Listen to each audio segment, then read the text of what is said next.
would somehow, somewhere escape and run straight back inside full speed and hide under one of their only small nasty beds and stay there as mad as a mule while peeping out. Then, as always, after repeatedly creating a complete ruckus for nearly 3 weeks straight, they all finally reluctantly went back home as all tired, dirty, run down, wet, sleeping, as hungry as they could possibly be, as they all climbed up, piled up, and stacked up on their one and only small, dirty bed and went back to sleep. As they laid there like a large pile of rocks with their big blabber mouths spread wide open, loudly snoring. Then again, just like clockwork, at 2 o'clock in the morning, there he went to his same old boring job at the bakery where he scrubbed floors, emptied trash cans, and tirelessly chased, cornered, and caught huge 5-pound rats all day long, as they always bit him several times, nearly taking off his crazy fingers, as he stood there loudly screaming and yelling, and all his stupid co-workers stood there loudly laughing themselves nearly to death. Meanwhile, his stupid lunatic wife, Miss Debbie, would be once again aimlessly roaming around town, going from house to house with all her 17 crazy kids, vigorously eating up everything everybody gave her all day long. Sometimes restaurant owner would laughingly line up and systematically call Miss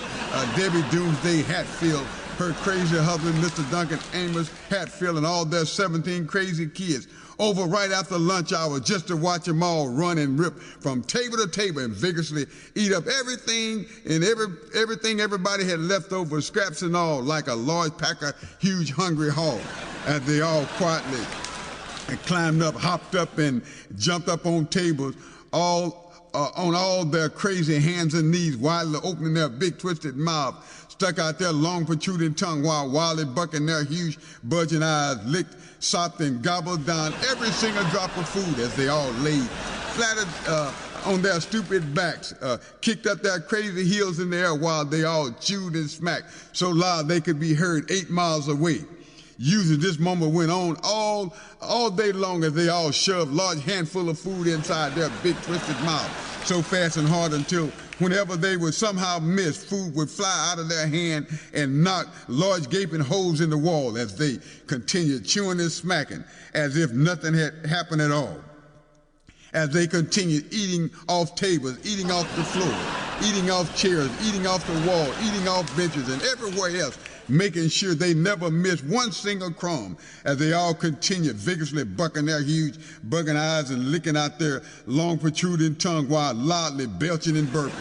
Then, just like always, before long, 2 or 3 of them would always get into a knockdown, drag-out fight and systematically tear up the entire restaurant while kicking, scratching, and biting each other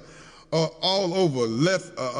the leftover scrap just before their ugly, stupid-looking, bow-legged, 700-pound lunatic mama would always stop dead in her crazy tracks, drop whatever she was eating on, grab whatever she could get her huge callous hands on, rush over and savagely knock the living daylights out of 2 or 3 of them, causing them to land nearly 50 feet away, as the other 10 or 12 also jumped up, broke and ran with her only steps behind them all, loudly yelling out obscenities as mad as a mule, as she relentlessly pursued them all, running full speed with her stupid lunatic husband, Mr. Duncan Amos Hatfield, also following close behind, laughing his small crazy head nearly off and loudly cheering her on, as they all went from home to home as tired, dirty, and frustrated they all could possibly be, crowded into their small, filthy porch and fell straight and dead asleep.